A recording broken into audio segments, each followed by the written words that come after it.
Hello, everyone. This is Stacy. Welcome to The Landing.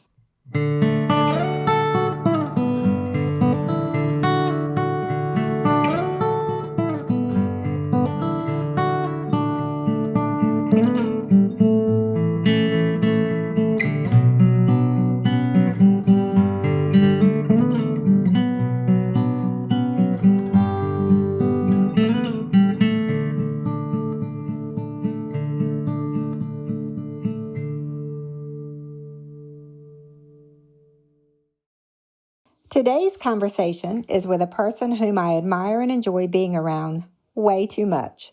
He makes me laugh while also educating me on many things throughout the years. Jimmy Paylor has created a life filled with hard work and huge love for family without forgetting to laugh and appreciate moments along the way. Sit back and enjoy a rare occasion when it was just Jimmy and me talking without interruptions about one of his passions, baseball. Hello and welcome back to The Landing. We are so glad to be here and to begin 2025. And folks, we've got a good one for you to begin the year. I've got a handsome man across the table from me, and I'm going to throw it to him. Please introduce yourself. Who are you? Who's your crowd? Where are you from? Stacy, thank you. My name is Jimmy Paylor. I am originally from Harkers Island, born and raised, actually born in Moorhead, part of the Hancock clan, so family, I guess, Stace. Me and you go way back. Yes, we do. So, like I said, born and raised here on the island, and always proud to come back. I currently live in Newport now, just built a home in Newport, but glad to get back to the island for a quick visit. Well, I appreciate you visiting and agreeing to do this. I've been wanting to sit down and talk with you for a while to pick your brain about some things, but this month's theme was definitely a good time to do it. We are going to be focusing on Down East love for sports, but especially baseball and softball. And of course, things are getting revved up now in February for that time of year. I know that baseball has always been a big part of your life. I've been to a many a game cheering for you. But I want you to think back and take us there, like what your memories are of youth baseball. If you want to throw out some coaches and names, experiences, whatever. Sure. So baseball, like you said, it started very early in my life. We go back to back when I was a small kid, maybe even 4 or 5 years old.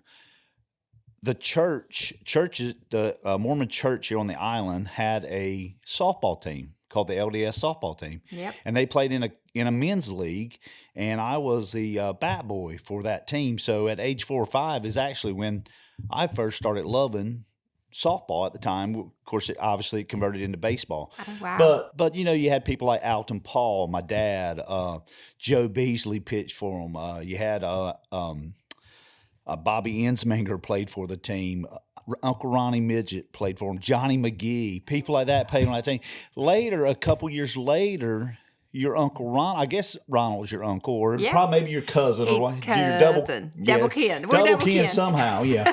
So Ronald developed a team called the Hawks. So your dad played for the Hawks. Your dad was a center fielder for the Hawks, but they had Anthony and Kevin Brooks,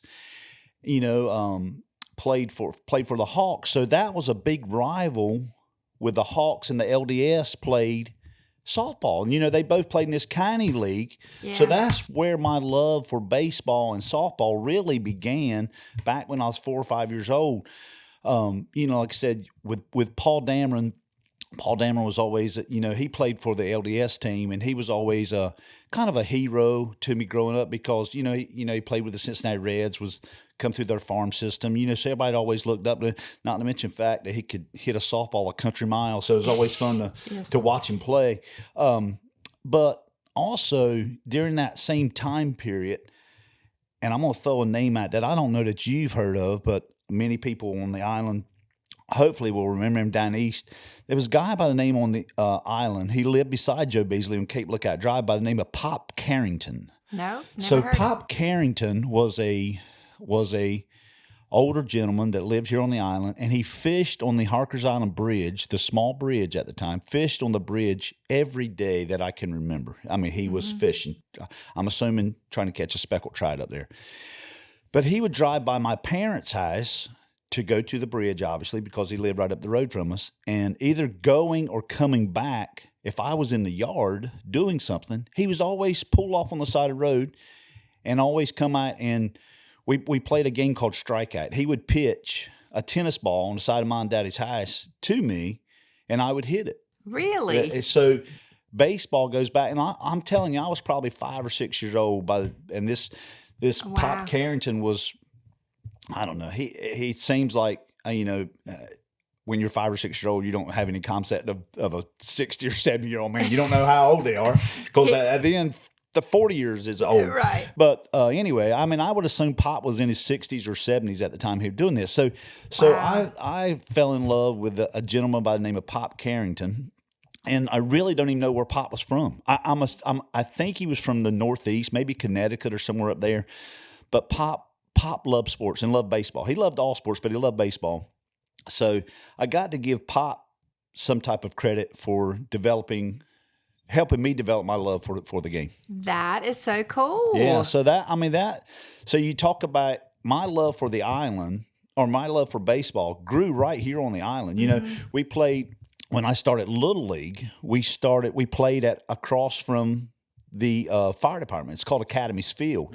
That's where we've had our first practices. Now there's those $1 million homes there. Yeah.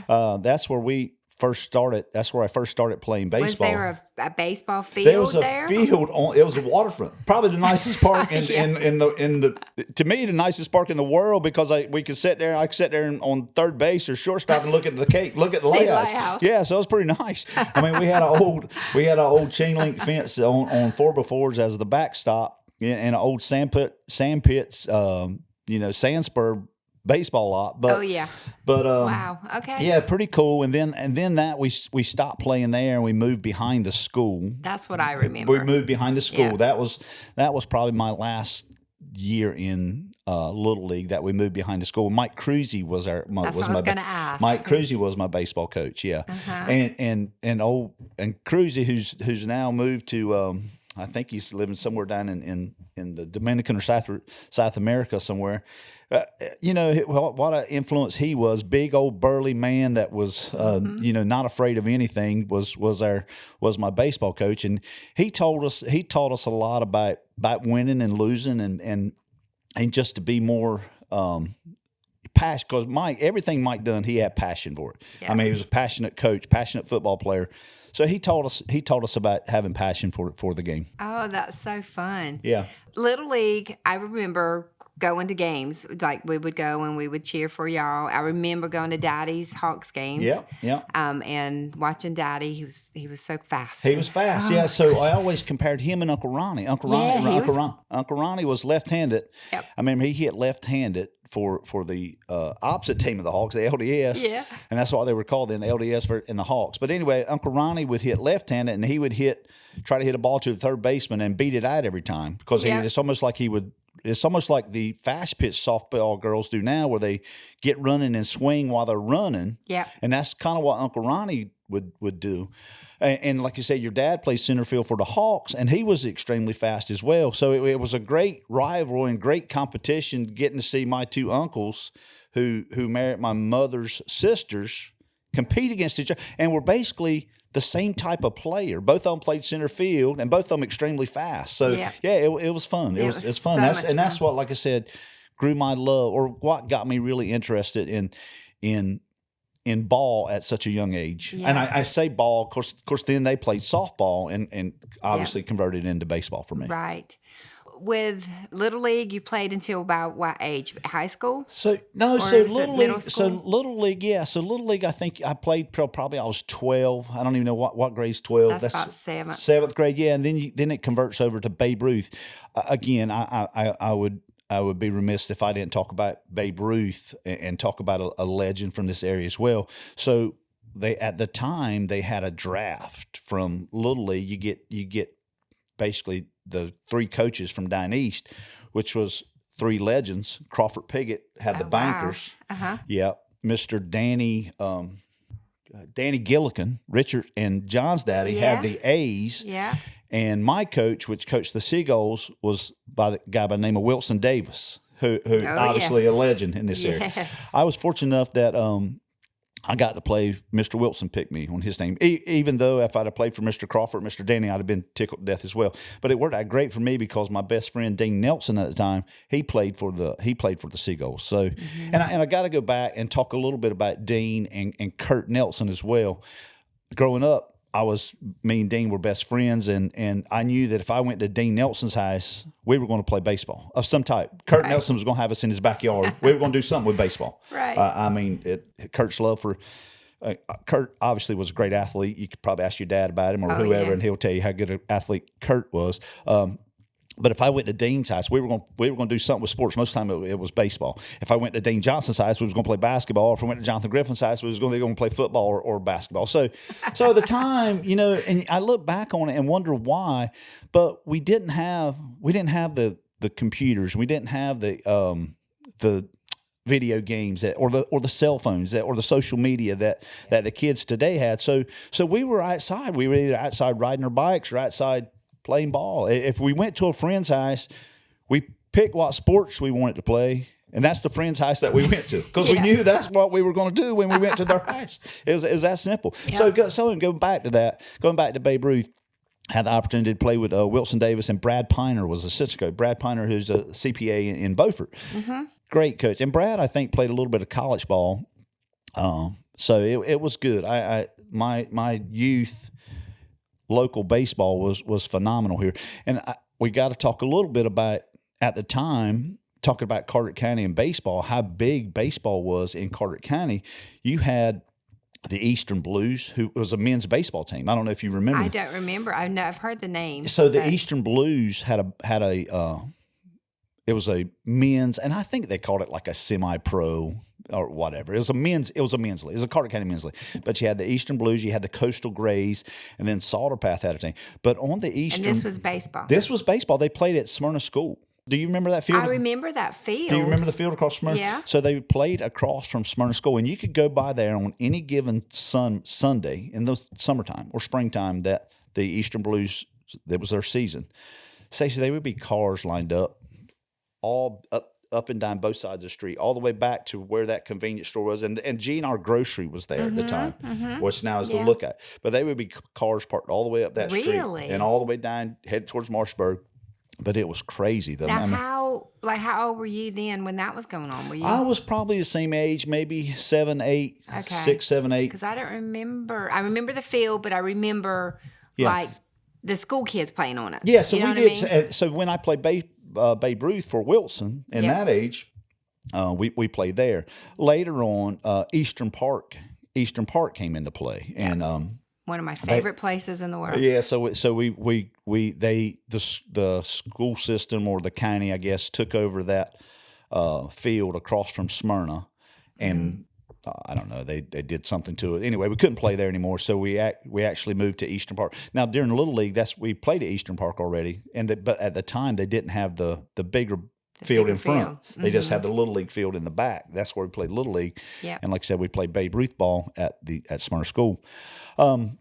So yeah, you talk about people like Wilson and those people. That's what got my love for the game at such a young age during middle school, and then obviously went on to high school and played baseball in high school for Chuck Lewis and Cecil Lilly, who to this day I talk to weekly. Think about the names that you've thrown out, like from when you were little, all the way through. I mean, the men that have influenced not just baseball, but your life in so many ways. I mean, they're legends. I mean, they really are legends. Men. I mean, to the point that they have, and different things, different people, different groups I've talked to about baseball.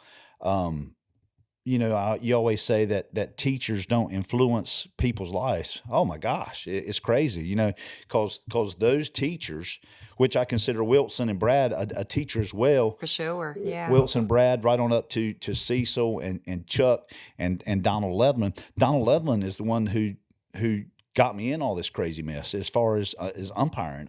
So Really? yeah. So he's actually the one who and that's pretty Now, much. he was a teacher. He didn't coach you, right? No, Or no. did So he? he did coach me he coached me 1 year. Maybe it was my freshman year of baseball. Okay, At I didn't JV remember baseball. that. Yeah, Okay. yeah.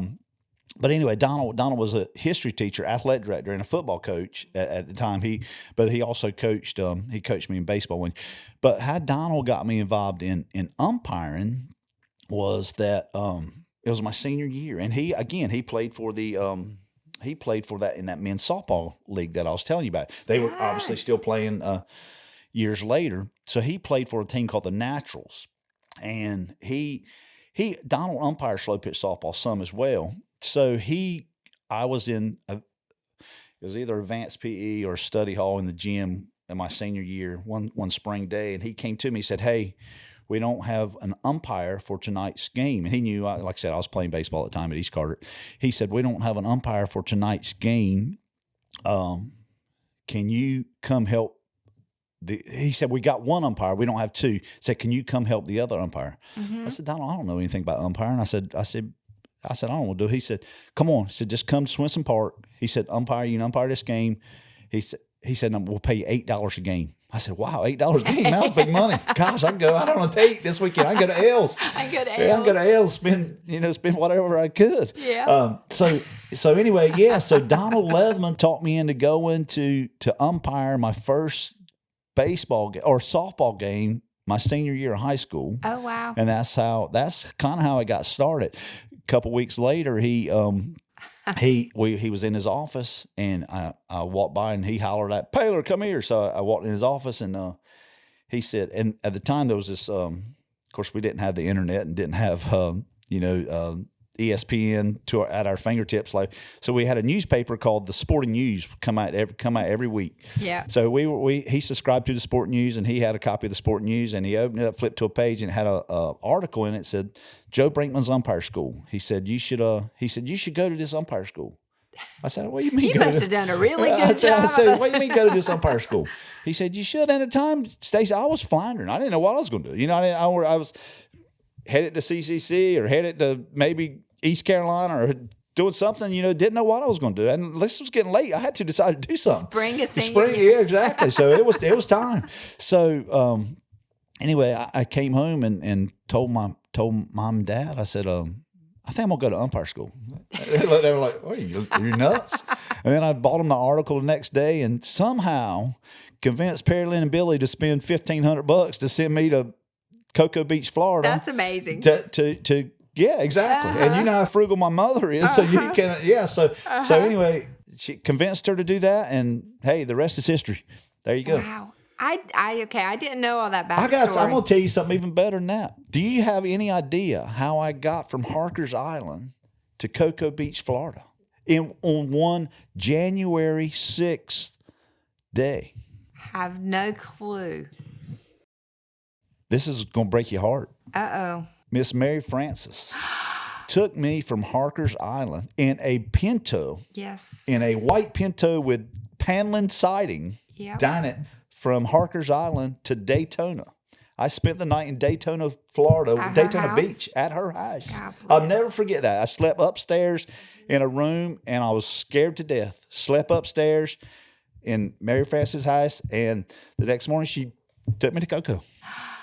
Okay, for those of you listening that don't know the connection there, Mary Frances is my grandmother. That's correct. That is my dad's mom. That is correct. And she had a house in Florida And had a house here on the and a island. house on the island. Yeah. And she would regularly drive back and forth by So herself. I guess at the time, and thinking about it now, I guess at the Wow. time she was home for Christmas. She was home for Maybe here Christmas. for Christmas, and Yeah. then headed back to Daytona for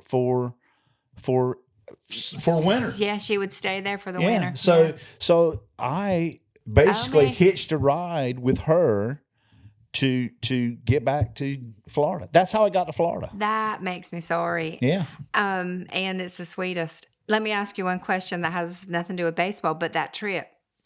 Did she even stop and let you use the bathroom? So we stopped at She would- we stopped at a McDonald's. I Okay. do remember stopping at a One McDonald's, time. and she bought me whatever I had. I don't know. But I'll tell you this also.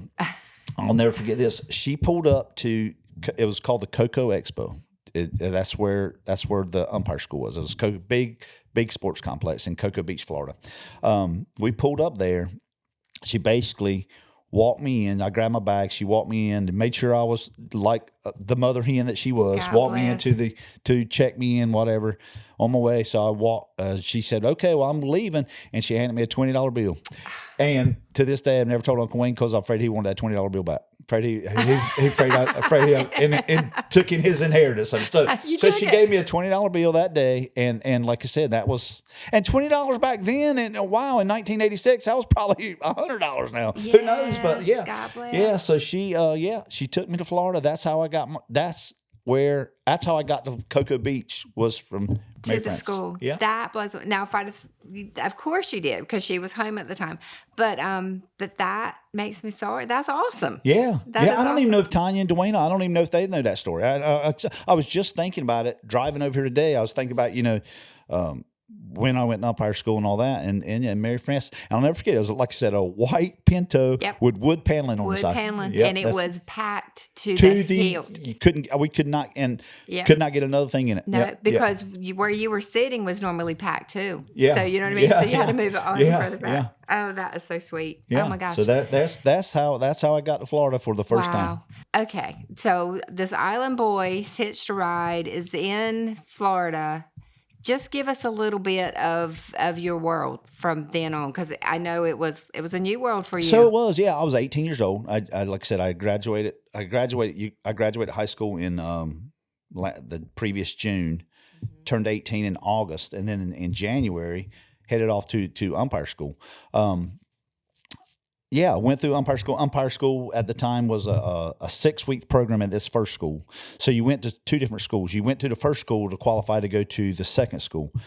First school, like I said, was Joe Brinkman's umpire school. There was 400 students, and he selected 11. 11 of us got selected. And I was fortunate enough to be one of the 11 that got selected. And then after that, we went to Bradenton. Well, I got a week off. I was able to come home. My parents come pick me up from Cocoa. I came home for a week, and then I drove my parents' car back to Bradenton, Florida. Mm-hmm. So left them home with no car because they were at the time we were a 1-car family. I think Daddy might have had an old truck. Yeah. So they drove. I drove their car from Bradenton or from Harkers Island back to Bradenton to Florida for this second week of training, whatever. The first week you qualified to go, or the first 6 weeks I qualified from Joe Brinkman's umpire school to go to what they call the minor league umpire school. Mm-hmm. So that's when I got selected to go to the minor leagues after. Okay. So, and there was 2 different umpire schools. Joe Brinkman had an umpire school, and Harry Wendelstadt had an umpire school. So Joe sent his students, and Harry sent his students, and we all met in Bradenton, and that's where. And there was probably 25 of us there, 25 or 30 of us there, and then they selected there to go into the minor leagues. Oh, wow. Yeah. Okay.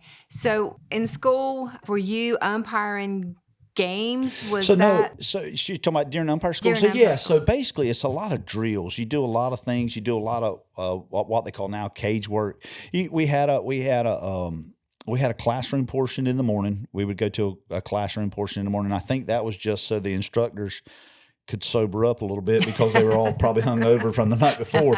But so we had a little classroom portion in the morning, probably for a couple hours. Then when we break out in different groups, they had, like I said, it was a quadplex there, so they had 4 different fields going at that time. And we actually the students were actually the players too. So they would fungo. They would fungo to you and just set up situation after situation.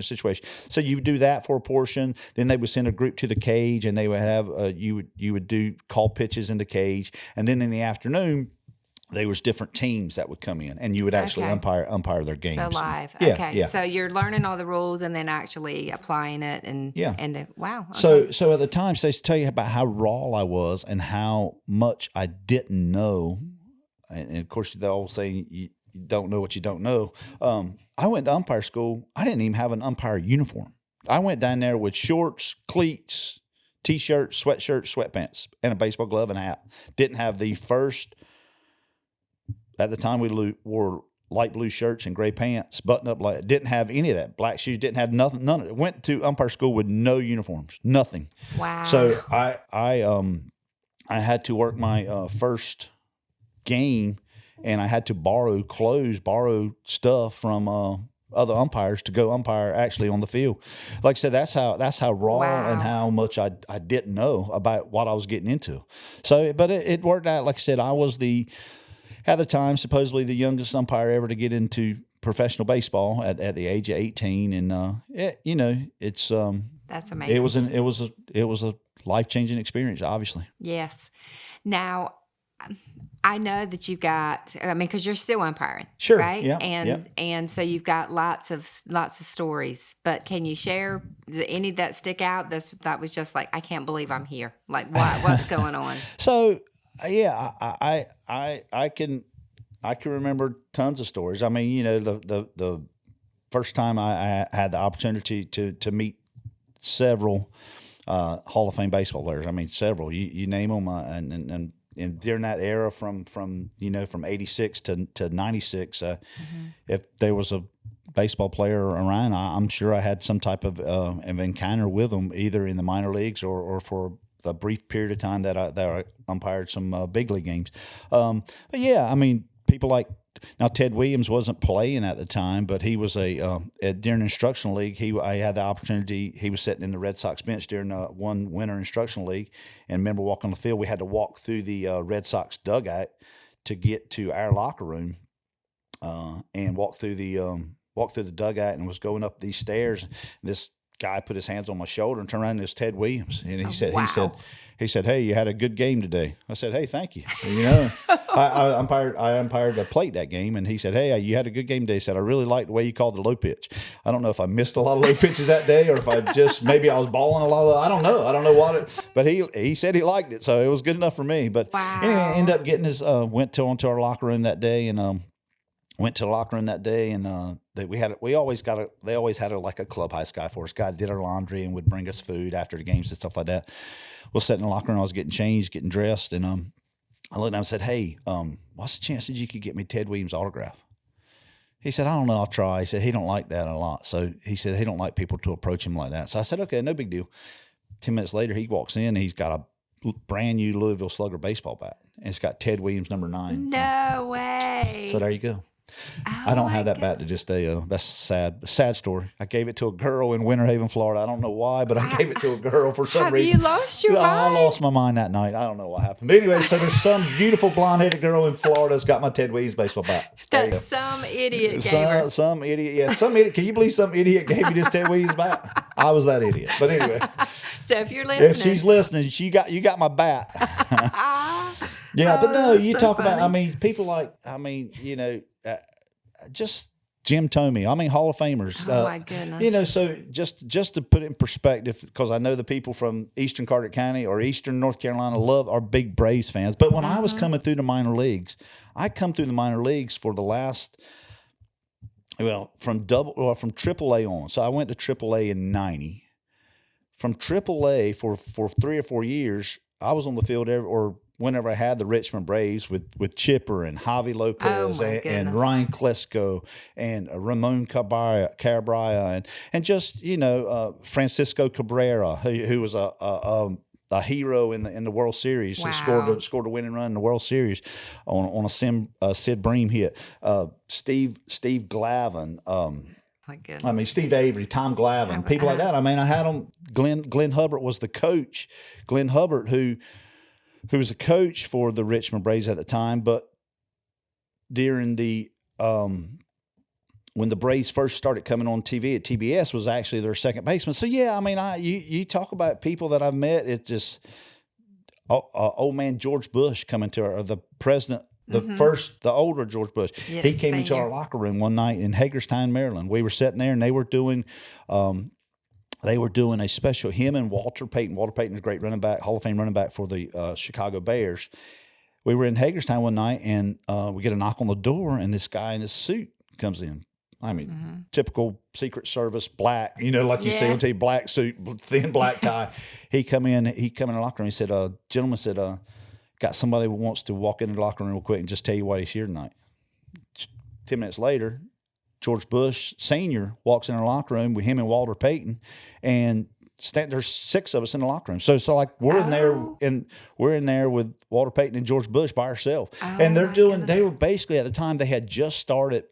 And you see so much of it now, like the Play 60 for kids. Or Walter Payton was basically starting up like a kids play, like just getting kids active, getting kids to play sports, like the inner city kids trying to get. And he was starting up a program to do that, and he had the support of George Bush, and George Bush was out touring with him. And of course, Hagerstown, Maryland was close to D.C., so they were actually it's really close to Camp David. And from what the understanding was, Walter Payton was staying with him in Camp David that weekend. So, and then they just came over to a game. Yeah. So, I mean, you think about that. Wow. And so later, let me elaborate on that a little bit longer. So later, after I got out of baseball, I went to work for the Carter County Sheriff's Department as a deputy. And George Bush loved to come down here to go fishing. Yeah. So, I'm sure people remember that. But one night, I had the detail of working like security for him while he stayed over on Ocean Ridge at Atlantic Beach. So he was, and then, like I said, he was retired, I guess retired, whatever you want to call it. But just a great guy, just easy to talk, just a real nice. And I actually mentioned that to him. I said, "Do you remember when you came?" He says, "Oh my gosh, yes, I do remember." Yeah, he said. So I said, "That's when I first met you that night in the locker room." He said, "Yes, I remember going around with Walter Payton, going to different." How about stuff. that? So anyway, yes, I got to talk to him probably 10 years after that, and just ask him if he remembered, and he said he remembered. And obviously, and I don't know how you could not remember going around with Walter Payton. So I mean, I don't think he was just blowing smoke. So yes, I mean things like that, cool. Just different life experiences that I had because of LDS Hawks, Carter County Men's Softball League. That's where it started, all the way to now. I'm doing college baseball, doing Division I college baseball in 4 or 5 different conferences. So I love it. It's a great love for the game, and like I said, it's been good to me. Yep. I could talk to you on and on and on, but I do want to pick your brain just for one other thing before we close. When you look now at baseball, the young guys coming through, do you still see that same type of love and conviction? I know my opinion of some things, but what's yours? Because you've got a good view of it with a collegiate level. So baseball has totally changed from what it used to be. The strategy of the game has changed. There's still some old school baseball players, old school coaches, but the game has changed. It's changed quite a bit. And it's sad to say, but money has been the reason why it has changed. I mean, when I was growing up, and obviously the people in the minor leagues, the players in the minor leagues, they had a goal. They wanted to get to the major leagues, obviously, to be a Major League Baseball player. But some of them wanted to get to the major leagues just to be a Major League Baseball. Didn't care about the money. But the money now in professional sports is so crazy. Stacey, I mean, it's obscene. It really is obscene, the money that these guys make. And look, they're entertainers, and obviously the money's there for the owners to give them. Obviously, these owners are smart people and great businessmen, and they're not losing money. Right. So I mean, they're right putting together a product for our entertainment. Let's talk about the money, how much times have changed and how much money is in sports and professional sports. Like I was telling you before, I first umpired a Carter County men's softball game for $8 a game. I have 50 games this year that some of those games I'll get paid over $800 for a game for one game, as opposed to $8 a game. Yeah.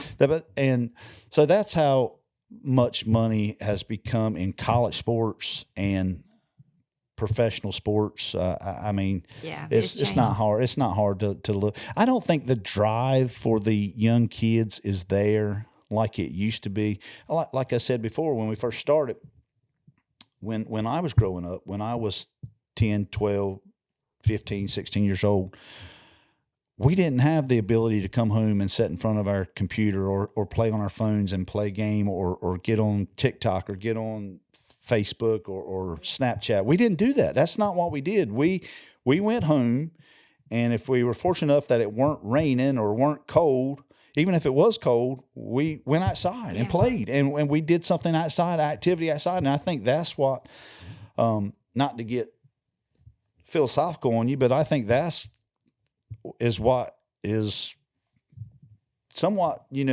keeping the drive from sports for kids today. I mean, it's just, I don't know. I could talk about it, like I said, forever. I totally agree. I know, because, of course, I went in softball, and I won't linger on this, but Darcy played, travel softball. And so many times there were parents forcing their kids to get out of the car to go play ball. It's like, what are you doing? Yeah. And you had to force them. That's like you said. You're not going to get your phone unless you go do threatening them with stuff and punishment. And that was happening not at the beginning when we started it, but towards the end, it was like that's what it was turning into already. And it was because they didn't have that desire. They had other things to do. Sure. And it's just sad. I think about it. I think about that if I was coming up during, or even while I was doing my professional baseball gig, how much different it would have been to been able to have a computer and have the internet at my fingertips. I mean, I called home collect. I didn't have a cell phone. I had to call. I called Linwood and Louise every Saturday morning, called them collect. Yeah. And they always said yes. And they wait, and you better believe Pa was waiting for that phone call. Yep. Oh, me. Well, just so you know, because I don't know if I've ever voiced this to you, when you were there, when you were in umpiring school in Florida, we were so proud. We still are proud of you and love you tremendously. But we were so proud to tell people that what my cousin was doing. Yeah. So, I mean, let's talk about that for a second. So, I mean, I remember in Richmond, Virginia, again, talking about when I was in AAA, I was in the International League. Richmond, Virginia, we had a busload of people from Carter County come up. Walton Lawrence. Yes. I'll never forget this. Walton came up, and I asked Mom at the time. So we had to rub about 6 dozen baseballs up before every game. That's what the umpires. We would get to the ballpark about an hour and a half before game. We would rub up baseballs for and basically what they're doing, you're basically taking a white shiny baseball and just putting a little mud or dirt or something on it just to get the shine off, just so it weren't slick.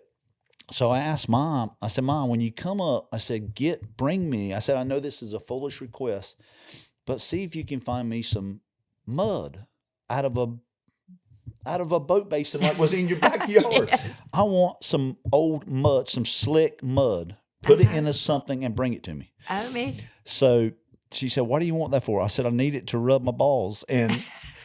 And Walton didn't know what. He said, Perry Lynn, we're bringing him mud to rub his balls. What do you mean?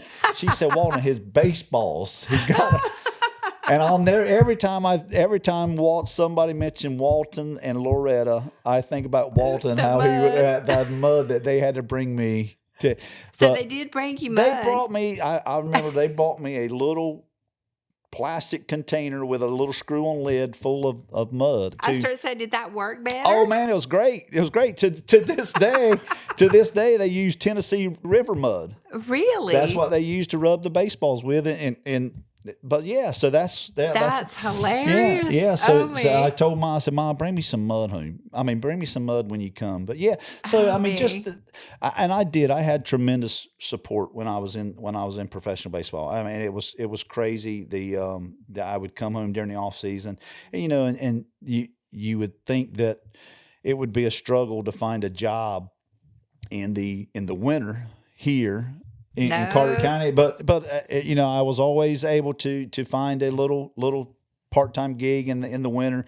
Worked at Safefords for a while. Worked with Gary Davis down at Sleepy Creek Boat Works for a while. Just every winter, I would find something to do and find somewhere to work, and it, like I said, got me through it till today. So here we are. Well, I am proud of you. I love you, and I appreciate you spending your Saturday morning with me. It's been a pleasure. I thank you so much. Yep, but you take care and good luck because your calendar's about to explode. And February 13th, we get started Woo-hoo! for 16 straight weeks. Yep. Oh, man, but it's so fun. Well, you take care, and who knows, we might have you back sometime. All right, it'd be great. We can still talk some more. Talk some more. I love you. Love you. Thank you. Thank you for joining us again to The Landing. This podcast is brought to you by the Core Sound Waterfowl Museum and Heritage Center. I am your host, Stacy Davis Basden, and today's podcast was produced by April Davidson. Tune in again next week as we continue remembering, sharing, and learning together. Until then, stay safe and be kind.